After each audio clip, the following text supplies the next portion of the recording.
Major story unfolding in Newark. A former Port Authority director and close associate of Governor Christie has pleaded guilty in the scandal at the George Washington Bridge. The lane closures in 2013 snarled traffic in Fort Lee for days. CBS 2's Janelle Burrell is live at the federal court in Newark for us this noon. Janelle. Well, Chris David Wildstein admitting in court this morning, pleading guilty to 2 counts, admitting that he, along with former Christie aide Bridget Ann Kelly and a Port Authority executive, conspired planning these lane closures as political payback toward Fort Lee's mayor.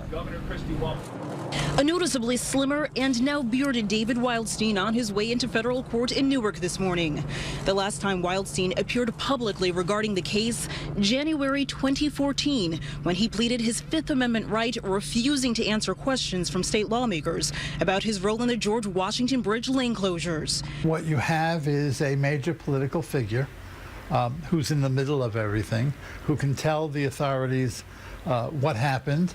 Legal experts say Wildstein's plea could be a turning point in this case.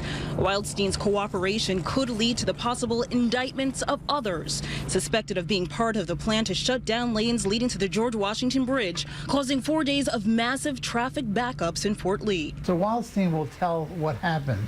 He may mention names of people who have suggested they knew nothing about it. It's quite clear that Governor Christie has said, absolutely nothing to worry about.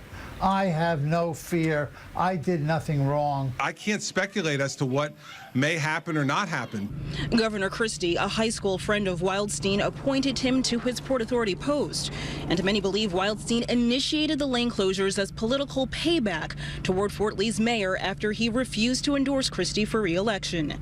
Last year, Wildstein's attorney wrote a letter to Port Authority officials saying evidence exists tying Mr. Christie to having knowledge of the lane closures during the period when the lanes were closed, a claim Christie denied then and again this week. I know what the truth is, so I'm not the least bit concerned about it.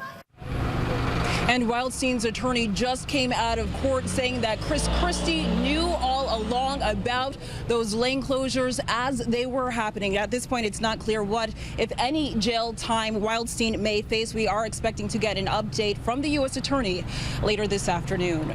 Reporting live this noon in Newark, Janelle Burrell, CBS 2 News. Janelle, thank you. Stay with CBS 2 for continuing coverage of the scandal at the bridge. The U.S. attorney, the FBI, and the inspector general are expected to hold a joint news conference at 1 o'clock. You can watch it streaming live on CBSNewYork.com.